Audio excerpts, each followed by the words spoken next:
We operate in a world governed by rules we never wrote down. Every human interaction relies on a complex lattice of cues and social intelligence that we navigate without a manual. Michael Polanyi observed that this ability is rooted in a fundamental gap in human communication, the fact that we know more than we can tell. This is the process of subsidiary-focal integration. It describes how our minds attend from unspecifiable tacit particulars, the dots, to a coherent focal whole, the wireframe.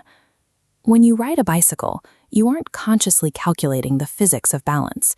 You are attending from the feeling of the pedals and the lean of your body to the singular act of riding. The clues remain in the background, so the skill can emerge in the foreground.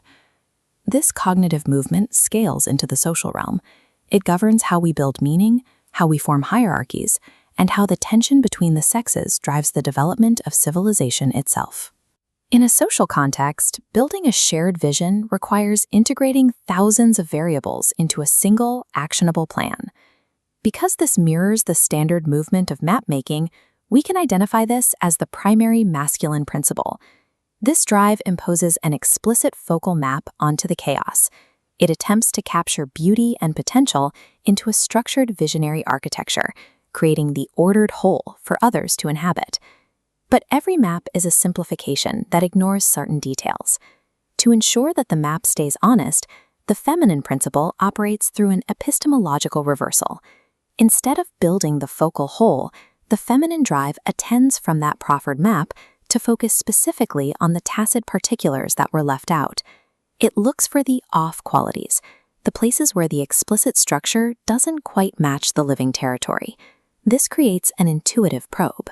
A woman may sense a disconnect in a social environment without being able to rationally explain the flaw, yet her focus on those tacit misalignments serves as a high-resolution detector for the map's integrity.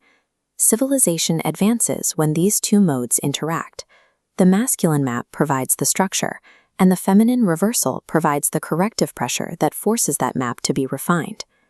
Modern evolutionary psychology attempts to explain this interaction by stripping away its cognitive depth, treating human culture like a simple animal signaling game.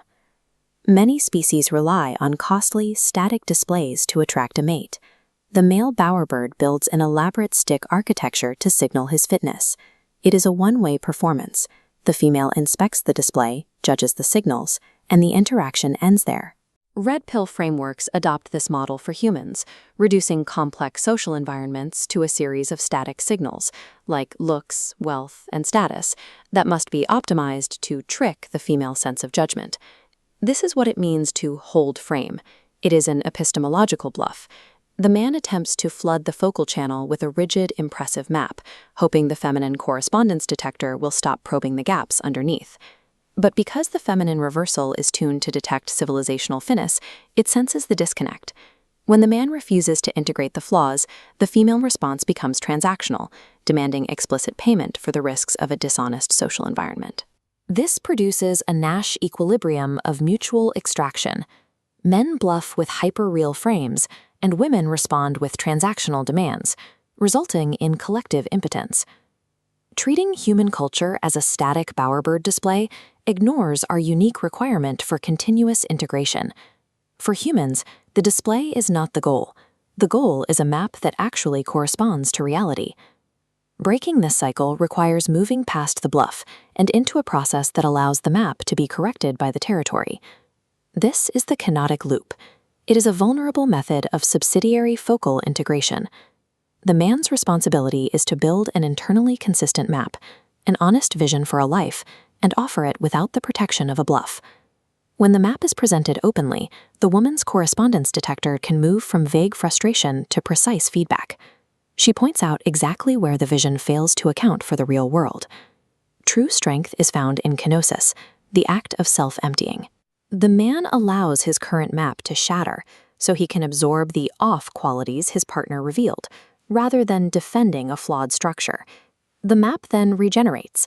It returns more complex and more stable because it now accounts for the previously ignored particulars.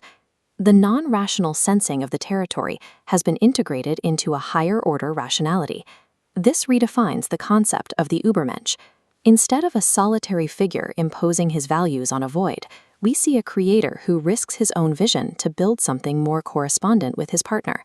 Power is not the ability to hold a static frame. It is the capacity to die to an old map, to co-author a shared reality. We might wonder if this integrative loop can scale to solve the impasses of entire societies or political movements. However, at a macro scale, the engine fails. Large ideologies are too rigid to integrate millions of different perspectives. Without feedback, the system hardens into a Fisher King wound, a hyperreal map completely detached from the people it represents. The intimate scale of marriage and family is where this cognitive integration actually functions. In this microenvironment, the feedback loop is immediate. Husband and wife continuously refine their map, maintaining a correspondence with reality that large systems inevitably lose. Broad ideologies often degenerate into sterile imitations of life. Continuous civilizational refinement is only sustainable at the scale where we can still hear the corrective voice of the other. Polanyi's observations on how we know what we cannot tell explain the structural impasse in our modern social landscape. The feminine refusal to ratify a brittle map is a social probe designed to prevent us from inhabiting a hyperreal lie. The masculine role is to provide the architecture that can absorb that correction, choosing kenotic authorship over the brittle safety of a bluff. Human progress does not happen through static dominance. It is built one co-created map at a time. Real creation is an endless loop of explicit architecture and non-rational correction, a continuous process of dying to what we think we know so we can see what is actually there.